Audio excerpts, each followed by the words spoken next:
ದೇಶದಲ್ಲಿ ಎಲ್ಲೂ ಹೊಸ ಬಗೆಯ H1N1 ಸೋಂಕು ಪತ್ತೆಯಾಗಿಲ್ಲ ಮತ್ತು ಆ ಕುರಿತು ಆತಂಕ ಪಡಬೇಕಾಗಿಲ್ಲ ಎಂದು ಭಾರತೀಯ ವೈದ್ಯಕೀಯ ಸಂಶೋಧನಾ ಮಂಡಳಿ ಐಸಿಎಂಆರ್ ಸ್ಪಷ್ಟಪಡಿಸಿದೆ.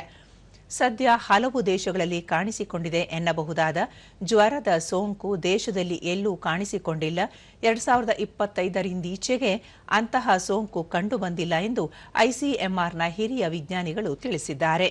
ಆದರೆ H1N1 ಸೇರಿದಂತೆ ಬದಲಾಗುತ್ತಿರುವ ಹವಾಗುಣಕ್ಕೆ ತಕ್ಕಂತೆ ಕೆಲವು ಜ್ವರಗಳು ಕಾಣಿಸಿಕೊಳ್ಳುತ್ತಿವೆ. ಜೊತೆಗೆ ಕೆಮ್ಮು, ತಲೆನೋವು ಹಾಗೂ ಮೈಕೈ ನೋವು ಕೂಡ ಕಂಡುಬರುತ್ತಿದೆ. ಅವುಗಳಿಗೆ ಸೂಕ್ತ ಚಿಕಿತ್ಸೆ ಪಡೆದು ವಿಶ್ರಾಂತಿ ಪಡೆಯಬಹುದಾಗಿದೆ. ಅದಕ್ಕಾಗಿ ಹೆದರಬೇಕಾಗಿಲ್ಲ.